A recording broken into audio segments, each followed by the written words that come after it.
Hi friends, ನಮಸ್ತೆ. Welcome to Shri vloggers and friends. ನಾನು ನಿಮ್ಮ ಯಶಸ್ವಿನಿ ದೀಪಕ್. ಇವತ್ತು ಮತ್ತೊಂದು ಹೊಸ ರೆಸಿಪಿ ಜೊತೆ ನಾನು ನಿಮ್ಮ ಮುಂದೆ ಬಂದಿದ್ದೀನಿ. ಹಾಗಾದರೆ ಬನ್ನಿ ನೋಡೋಣ ಈ ರೆಸಿಪಿ ಯಾವುದು, ಹೇಗೆ ಮಾಡೋದು, ಏನೇನು ಇಂಗ್ರೀಡಿಯೆಂಟ್ಸ್ ಬೇಕು ಅಂತ. ಮೊದಲಿಗೆ ಇದರ ಹೆಸರು ತೊಗರಿಬೇಳೆ ಹೋಳಿಗೆ.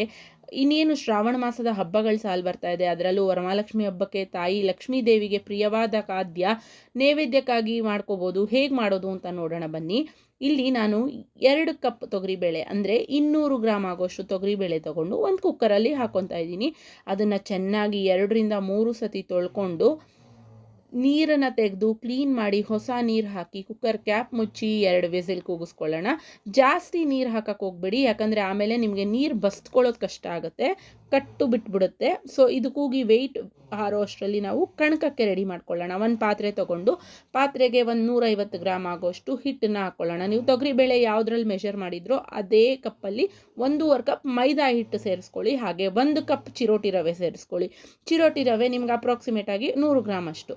ಹಾಗೆ 1 ಚಿಟಿಕೆ ಉಪ್ಪು, 1 ಚಿಟಿಕೆ ಅರಿಶಿನ ಹಾಕ್ಕೊಂಡು ಚೆನ್ನಾಗಿ ಎಲ್ಲಾನು ಕೈಯಲ್ಲೇ ಮಿಕ್ಸ್ ಮಾಡ್ಕೋಬೇಕು. ನೀಟಾಗಿ ಹೊಂದ್ಕೋಬೇಕು. ಆದ ಕಾರಣ ಕೈಯಿಂದನೇ ಮಿಕ್ಸ್ ಮಾಡ್ಕೊಳ್ಳೋಣ.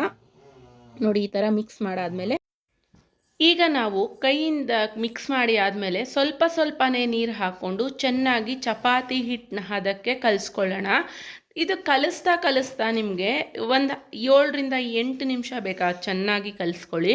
ಹಾಗೆ ಸ್ವಲ್ಪನೇ ಎಣ್ಣೆ ಮಿಕ್ಸ್ ಮಾಡಿಕೊಂಡು ಕಲಿಸ್ಕೊಳ್ಳಿ. ಒಂದು 3-4 ಟೇಬಲ್ ಸ್ಪೂನ್ ಎಣ್ಣೆ ಎಷ್ಟು ಹಿಡಿಯುತ್ತೆ ನೀವೀಗ ಕಲಿಸೋವಾಗ ಹಾಕ್ಕೊಂಡು ನೀಟಾಗಿ ಕಲಿಸ್ಕೊಳ್ಳಿ. ಚೆನ್ನಾಗಿ ಸಾಫ್ಟ್ ಆಗುತ್ತೆ. ನೀವು ಕೈಯಿಂದ ಎಷ್ಟು ಚೆನ್ನಾಗಿ ನಾದ್ತೀರೋ ಅಷ್ಟು ಚೆನ್ನಾಗಿ ಹಿಟ್ಟು ಕಣಕ ಸಾಫ್ಟಾಗಿ ರೆಡಿ ಆಗುತ್ತೆ. ಈಗ ಲಾಸ್ಟ್ ಸ್ಟೇಜ್ ಇದು ನೋಡಿ. ಈಗ 1-1.5 ಟೇಬಲ್ ಸ್ಪೂನಷ್ಟು ಎಣ್ಣೆ ಹಾಕಿ ನಾದಿ ಅದನ್ನು ಒಂದು ಸೈಡ್ಗೆ ರೆಸ್ಟ್ ಮಾಡೋಕ್ಕೆ ಮುಚ್ಚಿಡೋಣ. ಒಂದು ಅರ್ಧ ಗಂಟೆ ಅಷ್ಟು ಮುಚ್ಚಿಡೋಣ ಅದನ್ನು. ಈಗ ನಾನಿಲ್ಲಿ 3 ಬೆಲ್ಲದ ಹಚ್ಚಿ ತೊಗೊಂಡಿದ್ದೀನಿ, ಮೀಡಿಯಮ್ ಸೈಜ್ದು. ಹಾಗೆ ಈಗಾಗಲೇ ಬೇಯಿಸಿಟ್ಟಿರೋ ತೊಗರಿಬೇಳೆಯಿಂದ ನೀರನ್ನ ಬಸ್ತು ಇಟ್ಕೊಂಡಿದ್ದೀನಿ. ನೋಡಿ, ಗಟ್ಟಿಯಾಗಿರೋ ಬೇಳೆ ಅಂತದ್ದು ಮಾತ್ರ ತೆಕ್ಕೊಂಡಿದ್ದೀನಿ ಹೂರಣಕ್ಕಾಗಿ. ಈಗ ಈ ಬೇಳೆಯಿಂದ ತೆಗೆದಿರೋ ನೀರು ಕೂಡ ವೇಸ್ಟ್ ಮಾಡೋ ನೆಸೆಸಿಟಿ ಇಲ್ಲ. ಇದರಲ್ಲಿ ನೀವು ರಸಮ್ಗೆ ಯೂಸ್ ಮಾಡಿಕೊಂಡು ರಸಮ್ ಮಾಡ್ಬೋದು. ನಾವು ಇದನ್ನು ಹೂರಣದ ಸಾರು ಅಂತ ಕರಿತೀವಿ, ಅದನ್ನು ಮಾಡ್ಕೊಂಡು ಯೂಸ್ ಮಾಡ್ಬೋದು. ಹಾಗೆ ಈಗ ಬೇಳೆಗೆ 3 ಅಚ್ಚು ಬೆಲ್ಲ ಏನು ಇಟ್ಕೊಂಡಿದ್ನೋ ಅದನ್ನು ಕುಟ್ಟಿ ಪೀಸಸ್ ಮಾಡಿ ಆ ಬೇಳೆ ಒಳಗೆ ಸೇರಿಸ್ತಾ ಇದ್ದೀನಿ. ಇದನ್ನು ಸೇರಿಸಾದ್ಮೇಲೆ ನಾವು ಯಾವ ಬೌಲಲ್ಲಿ ಬೇಳೆ ಅಳತೆ ಮಾಡ್ಕೊಂಡಿದ್ವೋ ಅದೇ ಬೌಲಲ್ಲಿ 1 ಬೌಲು ಫ್ರೆಶ್ ಆಗಿರೋ ಕಾಯಿ ತುರಿನ ತುರಿದು ಹಾಕ್ತಾ ಇದ್ದೀನಿ. ನಂತರ 1 ದೊಡ್ಡ ಟೇಬಲ್ ಸ್ಪೂನ್ ಏಲಕ್ಕಿ ಪುಡಿ ಹಾಕ್ತಾ ಇದ್ದೀನಿ. ಇದನ್ನು ಹಾಕಿದ್ಮೇಲೆ ಬೆಲ್ಲ ಕರಗ್ತಾ ನಿಮಗೆ ನೀರು ಬಿಟ್ಕೊಳ್ಳುತ್ತೆ. ಸೊ ಇದನ್ನೆಲ್ಲ ಚೆನ್ನಾಗಿ ಹೊಂದಿಸ್ಕೋಬೇಕು, ಕುದ್ದು ಗಟ್ಟಿ ಆಗಬೇಕು. ಈ ಹೂರಣದ ಪ್ರೊಸೀಜರ್ ನಿಮಗೆ ಕಂಪ್ಲೀಟ್ ಆಗೋಕ್ಕೆ 15-20 ನಿಮಿಷ ಟೈಮ್ ತೊಗೊಳುತ್ತೆ. ಕಂಪ್ಲೀಟ್ ಪ್ರೊಸೀಜರ್ನ ಮೀಡಿಯಮ್ ಫ್ಲೇಮಲ್ಲೇ ಮಾಡಬೇಕು ಮತ್ತು ದಪ್ಪ ಪಾತ್ರೆ ಇಟ್ಕೊಂಡೇ ಹೂರಣ ಮಾಡಬೇಕಾಗುತ್ತೆ ಫ್ರೆಂಡ್ಸ್. ಹಾಗೆ ಇದನ್ನು ನೀವು ಕೈ ಆಡಿಸ್ತಾನೆ ಇರಬೇಕು, ಯಾವುದೇ ಕಾರಣಕ್ಕೂ ಮಿಕ್ಸ್ ಮಾಡೋದನ್ನ ಬಿಡಬೇಡಿ, ಯಾಕಂದರೆ ತಳ ಕಚ್ಕೊಳ್ಳೋ ಚಾನ್ಸಸ್ ಇರುತ್ತೆ. ನೋಡಿ, ಈಗ ಬೆಲ್ಲ ಕರಗ್ತಾ ನೀರಾಗಿದ್ದು ಹೂರಣ ಗಟ್ಟಿ ಆಗ್ತಾ ಇದೆ. ನಿಮಗೆ ಗೊತ್ತಾಗುತ್ತೆ, ಕನ್ಸಿಸ್ಟೆನ್ಸಿ ಲೆವೆಲ್ ಚೇಂಜ್ ಆಗುತ್ತೆ ಬೇಳೆದು. ಇದು ಈಗಾಗಲೇ ಒಂದು 7-8 ನಿಮಿಷ ಕುದ್ದ ಮೇಲೆ ಆಗಿರೋವಂಥ ಕನ್ಸಿಸ್ಟೆನ್ಸಿ. ಇನ್ನೂ ಒಂದು 7-8 ನಿಮಿಷ ಇದನ್ನು ಕುದಿಸ್ಬೇಕು. ಹೆಂಗೆ ನಿಮಗೆ ಎಷ್ಟು ಗಟ್ಟಿ ಅದಕ್ಕೆ ಹೂರಣ ಮಾಡ್ಕೊತೀರೋ ಅಷ್ಟು ಹೋಳಿಗೆ ಚೆನ್ನಾಗಿರುತ್ತೆ. ಹಾಗೆ ನೋಡಿ, ಈಗ ಕುದಿಸ್ತಾ ನಾನು ಗಟ್ಟಿ ಆಗ್ತಾನೇ ಇದೆ ಅದು. ನೋಡಿ, ಇಷ್ಟು ಕನ್ಸಿಸ್ಟೆನ್ಸಿಗೆ ನಿಮಗೆ ಬರಬೇಕು. ಇಷ್ಟು ಕನ್ಸಿಸ್ಟೆನ್ಸಿಗೆ ಬಂದಮೇಲೆ ಸ್ಟವ್ ಆರಿಸಿ ಒಲೆಯಿಂದ ಕೆಳಗೆ ಇಳಿಸಿಟ್ಕೊಳ್ಳಿ.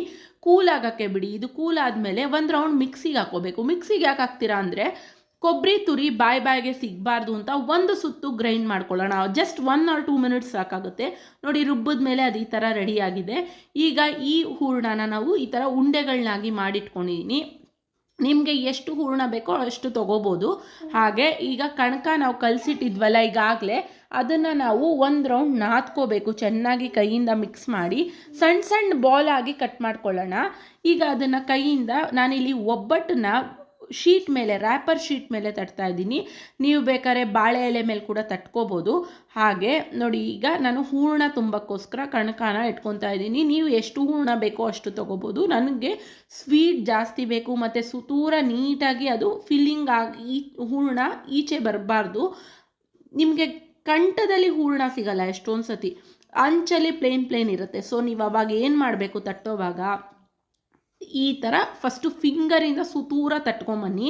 ಆವಾಗ ಹೂರಣ ನೀಟಾಗಿ ಈಚೆ ಕಡೆ ಔಟರ್ ಲೇಯರ್ಗೆ ನೀಟಾಗಿ ಮಿಕ್ಸ್ ಆಗುತ್ತೆ. ನಂತರ ಮಧ್ಯದಿಂದ ಅದನ್ನು ಸ್ಪ್ರೆಡ್ ಮಾಡ್ಕೊಂಬನ್ನಿ. ಹಾಗೆ ರ್ಯಾಪರ್ ಶೀಟ್ಗೆ ಎಣ್ಣೆ ಹಚ್ಕೊಳ್ಳೋದು ಮರಿಬೇಡಿ. ಒಬ್ಬಟ್ಟು ತಟ್ಟಕ್ಕೆ ಮುಂಚೆ ರ್ಯಾಪರ್ ಶೀಟ್ಗೆ ಎಣ್ಣೆ ಹಚ್ಚಿಟ್ಕೊಳ್ಳಿ.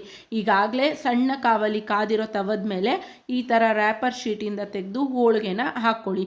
ನಿಧಾನಕ್ಕೆ ಹಾಕ್ಕೊಳ್ಳಿ, ಕಿತ್ತೋಗದೆ ಇರೋಂಗೆ ನೋಡ್ಕೊಳ್ಳಿ. ಇದನ್ನು ಒಂದು 5-6 ನಿಮಿಷ ತುಪ್ಪ ಹಾಕ್ಕೊಂಡು ಬೇಯಿಸ್ತಾ ಇದ್ದೀನಿ. ನೀವು ಬೇಕಾದ್ರೆ ಎಣ್ಣೆ ಕೂಡ ಹಾಕ್ಕೊಂಡು ಬೇಯಿಸ್ಕೋಬೋದು.